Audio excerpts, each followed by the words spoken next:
দান সদাকা আল্লাহর কাছে খুব বেশি পছন্দের। দান সদকা করার জন্য সম্পদ লাগে না, আমার কথা শোনেন। দান সদকা করার জন্য সম্পদ লাগে না, কলিজা লাগে, মন লাগে। বহু বড় বড় মানুষ আছে দান সদকা করতে পারে না, কোটিপতি, জাকাত দেয় না, আছে না? আর বহু গরিব মানুষ ভ্যান চালায়, কৃষিকাজ করে, দেখবেন 100 টাকা দান করে দিল। মন থাকতে হয়, মন, কলিজা বড় থাকতে হয়। তো যাদের কলিজা বড়, মন বড়, তারা দান সদকা করতে পারবে ইনশাআল্লাহ। আর যার মন বড় সেখানেই তো আল্লাহ নূর আসবে। সংক্ষিপ্ত মনে কি, সংকীর্ণ মন আল্লাহ নূর কোত্থেকে আসবে? কথা বুঝতে পারে নাই? তো দান সদকা বাড়ান। আপনি 1 টাকা দান করেন, 5 টাকা দান করেন, হালাল রিজিক থেকে 1 টাকা দান করেন, সেটা আল্লাহর কাছে অনেক বেশি পছন্দের।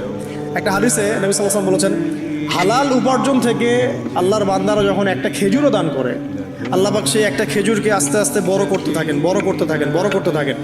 এটা এক পর্যায়ে পাহাড়ের সমান হয়ে যায়। এবং কিয়ামতের মাঠে মানুষ তার দান এবং সাদাকার যে ছায়া, এই ছায়ার নিচে অবস্থান করবে।